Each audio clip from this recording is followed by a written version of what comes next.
دخترک دخترک تنوس کردی یا بخیر نگاه کن السلام علیکم. و علیکم بر سلام. واه این دختر خوشروگیشو بین. اگر همی دختر مرا بگیره کو ای سرش نیم خیلی تیلو را میریزم. کامیل جون اگر مرا بگیره ما یه ماشینی پیش بازار رو میگیرم شا با همین سرش تو پاچاشا اما خد تیلو رو میریزم. برای همین دخترش خوشرو شما همین قه کار میکنه اگر دختر خوشرو ما را بگیره کو ای سر روش تیلا را میریزم یا ماشینی پچکا یا خانه 5 خانه ایم سنتر دشنبه میگیرم شا همین آخران گپ زدی کی بود؟ نمیدونم مخمو بخمو گپ زده سی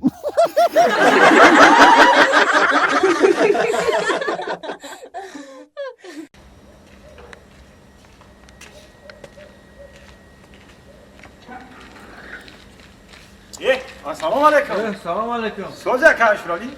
سلامتی خوبه چی دیره فکر کرده سرت خام رفتی؟ آبا چه درک نداری؟ چی را؟ همسایه اومایکو اکای سعدی اکای سعدی؟ آه. همین سعدی خمون همسایه؟ اینی چون یاپونیا دا چون یاپونیا دا گفتیم بریم یک زیارت کنیم ای خای چون میره در شبی آخی سحر میره آخی من ایروی بوده خوی سیت نه گپ درسته سهر با کور رفتم در کور خای گپ امروز خای تو با سحر بار کور دا لینی میبرویو بیو من خای کدید میرم بو ما سحر کدی با خوب میشه یا جویا میریم خای همه خیلی کنیم میریم خیلی ایستودی هم آخی خیلی هم بودمونی خالی اینه 3 سالگی میداره اکی سعدیه اکی کیا؟ بیا مبارک شما خدا مبارک همسایه. همسایه را دیدم گفت باوری نیومد اینا گفت بچه سلام علیکم سلامتی خوبه سلام علیکم این رفتم اومده فرزندو خونه همه تی بیا بدونیم بشینیم. ای رحمت اگه گپ توری گپ توری من دیگه اینم نخواست ده در برو اومدم که همسایه را دیدم اومده سه هم خیلی گفت به حد خرسان دیدم گفتم خیلی شید ندیدیم خیلی میریم گفتم یا میبینیم شهر رستکی و میوریم جوری یا پیاله چای میخریم با میرن آخی.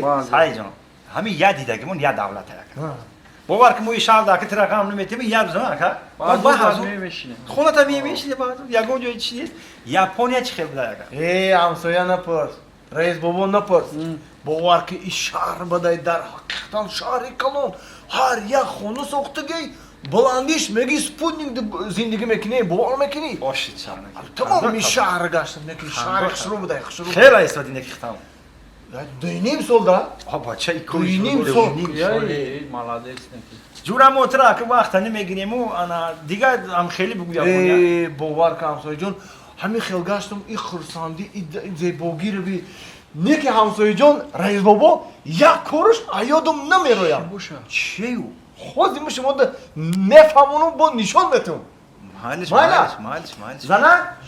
ای زنه بابا مرده. برای هم پشت خانه همون کوال بیار کوال اون هم پشت خانه در نگاه کن ایرا گفتم فایرود کده همسایه رفتم فایرود کده یا نکده تا بیا بریم چی کنیم دیگه هم چت اینا مرده. بعد نه اگه سوده تیجی سامت مبارک شما مهمونی نام اومدن شما انا همسایه جان انا رئیس بابا یه بچه یه کوال خدی زدگی تو چی معنی داشت؟ چی معنی داشت؟ انا هم خیلی یاپونسا دست خطی میزنم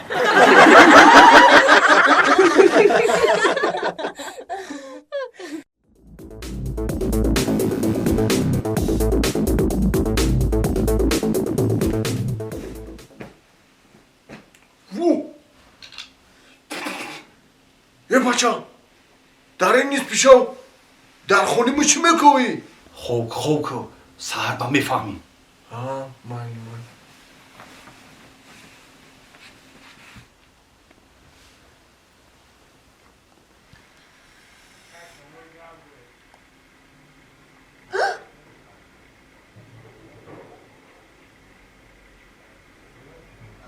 ای مردک ای مردک ای بخی خونمون دزد رو اومده همه چی را دزدیدیم خونمون دوست درونده در حقیقت او بچه راست میگفته.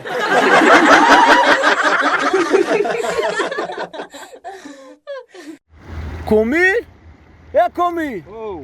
کی اکو؟ اکای اشورالی همسایه ما. ها او روز خطی بچه شم ده امی دریا یا موی خبیده 7 کیلو برم ده راسته؟ او راست است او را فهمیدم بریان کرد و فکرم خوب برای که بوش تا خانه مرا اومد یکی خیلی چه تعریف میکنی پیراد نکرد مونا خیلی ببرم خونه ای خونه نمیرم من وو چی با؟ او تا میاده کار گفت هم کارا رو نکردم دیگه اینمی رفتم خیلی بیزه میگم کرد و احتمال اومدم خبر میسته ما میجام خیلی ولی به تاریخ شما میری خیلی اقلا یگون چی میو شسته یگون چی میواره اخمالم یکی میخبیده مایی ولی به تاریخ شما میری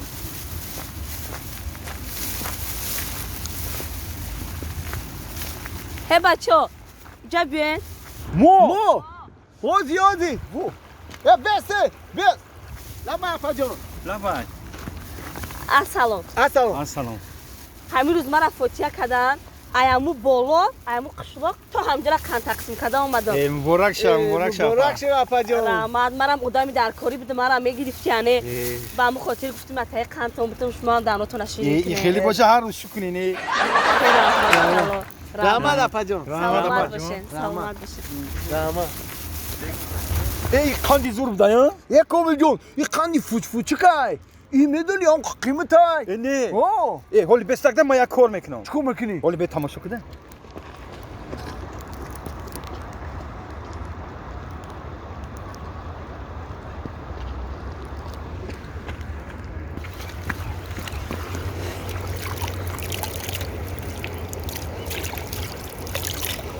چی ده شیرین نشی؟ نفهمیدم چی ده میگم من قند در آب پرتافتم شیرین نشی؟ بکاله وقتی که آدم قند در دری آب پرتاف چلیکش قطی میکو باشیرین میشه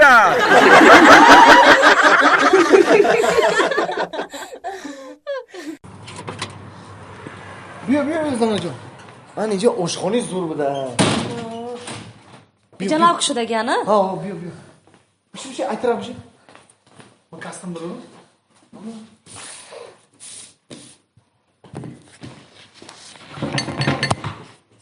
این افسان کجا باشه افسان افسان السلام علیکم و علیکم السلام نازه اکا جان نازه اکا جان سوزین خوش اومدین یانگا سوزین تیجی خوش اومدین اکا جان یا نیمتایی شوربو بیارین شوربون نیست اکا جان نیست اکا جون خیلی آش بیاره اوش هم نیست مانتو چی مانتو خب مانتو هم نیست شاشلیک چی